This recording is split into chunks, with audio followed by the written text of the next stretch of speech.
Sejam bem-vindos a mais um vídeo do canal. Eu sou o professor João Matos e hoje eu vou explicar aqui pra você como é que resolve esse negócio de polinômio. Seguinte, a primeira aula a gente precisa entender uma coisa sobre linguagem algébrica em geral. É que aquelas letras, elas representam números escondidos, números disfarçados que a gente ainda não sabe quem é, certo? Então, muitas vezes a gente tem monômios e polinômios, é, o valor da expressão algébrica, que é exatamente quando aquelas letras tomam forma de números e quanto é que dá o valor da expressão algébrica usando A, B e C igual a tal, tal, tal. Isso sim é o importante. Mas a gente precisa aprender a manipular aquelas letras antes de descobrir o valor algébrico ou o valor numérico de cada coisa. Antes de você assistir essa aula, você precisa ter assistido a aula de monômio, porque o monômio é a expressão, o termo algébrico com um pedaço, e o polinômio é com mais de um, certo? Então vamos lá para os slides. Primeiramente, o que é um polinômio? Um polinômio é uma forma algébrica formada pela adição ou subtração de dois monômios com partes literais distintas. Se você assistiu o vídeo de monômio, a gente viu a parte de adição e subtração, que às vezes não dava para responder. Por exemplo, 7A mais 3A, dá para responder. É a mesma parte literal, conserva ela e soma os números. 7 com 3, 10, dá 10A. Mas 3A mais 7B não entra, a parte literal é diferente, então você só carrega aqueles dois caras um do lado do outro para frente. E isso é exatamente um polinômio, que pode entrar tanto com a soma quanto a subtração de monômios com partes literais diferentes, certo? Hoje a gente vai estudar o que é o polinômio, acabei de falar, o que é o grau do polinômio e como fazer a adição e subtração e a multiplicação. Professor, e a divisão? A divisão ela é um pouco mais complexa, então eu vou deixar para um próximo vídeo, certo? Vamos prosseguir aqui. Alguns exemplos. Primeiro a estrutura de um polinômio, né? Isso aqui é bem parecido com o lance de um monômio, só que você tem mais de um pedaço, certo? Professor, pode ter 3? Pode. Pode ter 4? Pode. Pode ter 2? Pode. O importante é que seja mais do que 1, porque 1 é monômio. 2, 3, 4, 5, polinômio, certo? Então, cada pedacinho tem seu coeficiente, sua parte literal, seu coeficiente, sua parte literal. Onde eles não conversam entre si. Por exemplo, A e B elevado a 2. Não conversa. Se fosse A e A elevado a 2, já não dava. Imagine o B. Entendeu? Só daria certo se fosse 3A mais 4A. Daria 7A. Isso aí seria uma soma de monômios. E que não seria um polinômio, né? Então, vamos lá. Aqui eu trouxe alguns exemplos. Tudo isso aqui é polinômio. O primeiro ali, x ao quadrado mais 2x mais y, polinômio. São três monômios. O primeiro é x ao quadrado, onde o coeficiente é 1 e a parte literal é x ao quadrado. O segundo é 2xy, onde o coeficiente numérico é 2 e a parte literal é xy. O terceiro é o y ao quadrado, onde a parte numérica é 1 e a parte literal é y ao quadrado. O segundo exemplo está logo embaixo. A elevado a 3 mais 7. Professor, mas o 7 ele não tem nenhuma letra. Mesmo assim é monômio? Mesmo assim é polinômio? Sim. Mesmo assim é um polinômio. A elevado a 3 mais 7. Mesmo assim é um polinômio. Certo?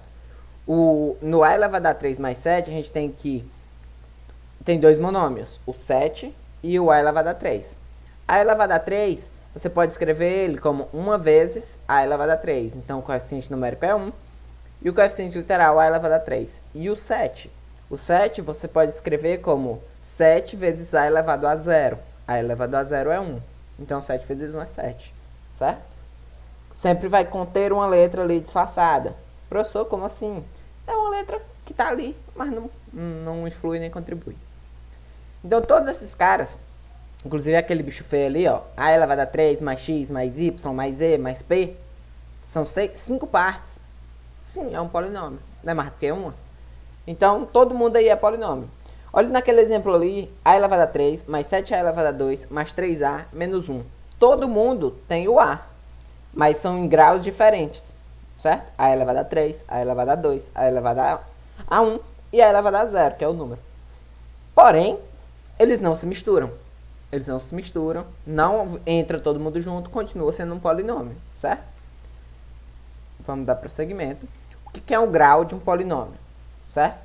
O grau de um polinômio, como eu acabei de mostrar ali no exemplo, todos eles têm o mesmo A, mas em graus diferentes. O grau de um polinômio, ele é dado a partir do expoente da parte literal, certo?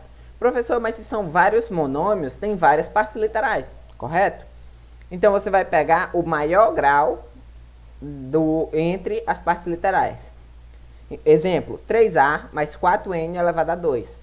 Como o N está elevado a 2 e o A está elevado a 1, então o maior grau é 2, certo? Professor, e se tiver duas letras, ou se tiver três letras na parte literal? 3A elevado a 3 mais 4M elevado a 2, N elevado a 2. Professor, mas o A sozinho tem 3 no expoente, deveria ser maior. Não, segura. O M está elevado a 2 e o N também está elevado a 2. Então, isso aí tem grau 4, certo? Que se somam os graus. Isso aí tem grau 4. Então, você vai sempre olhar para as letras e quem tem o maior grau. Se todas as partes literais tiver só uma letra, você olha para o que tem o maior grau. Se tiver letra misturada, você tem que ir somando, casando, certo? E aí, a questão vai te perguntar, qual é o grau do polinômio tal? Aí tu vai ter que olhar e responder correto, marcar a alternativa correta ou escrever correto, certo? Vamos aqui para adição e subtração. Adição e subtração é bem simples, porque é parecido com o monômio. É do seguinte, se a parte literal for igual, você junta. Se não for, você deixa, certo? Exemplo, 3A elevado a 3 mais 4B elevado a 2 mais 7A. Todas as partes literais são diferentes, então você só deixa, só carrega todo mundo junto, um atrás do outro e vai embora. Agora, se, como no segundo exemplo, 3A mais 4B mais 2B mais 7A, você junta os caras que têm a mesma letra.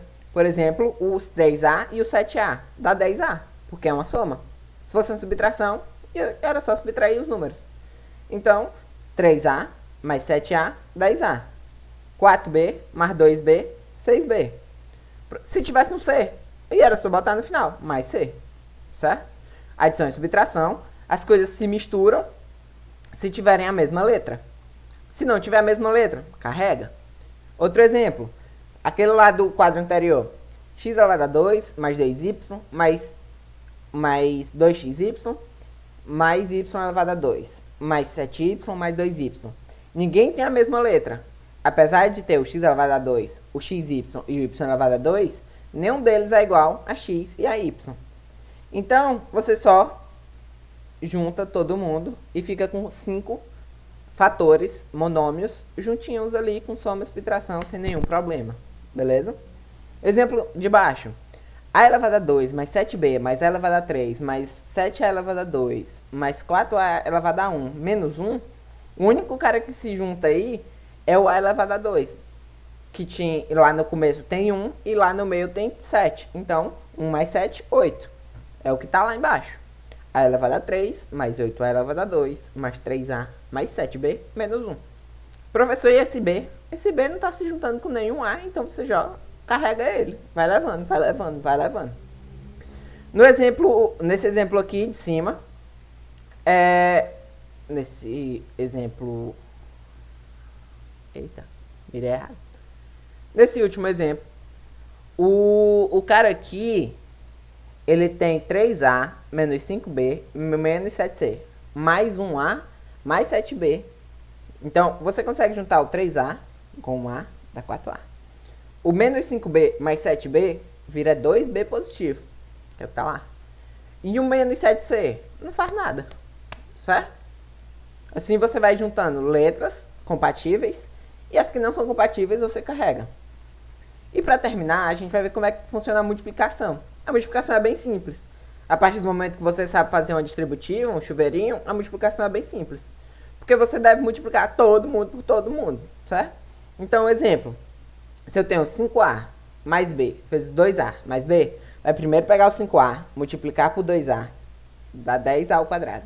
Depois pegar o 5A, multiplicar por B, dá 5AB. Aí vai pro segundo cara. Pega o B, multiplica por 2A, dá 2AB.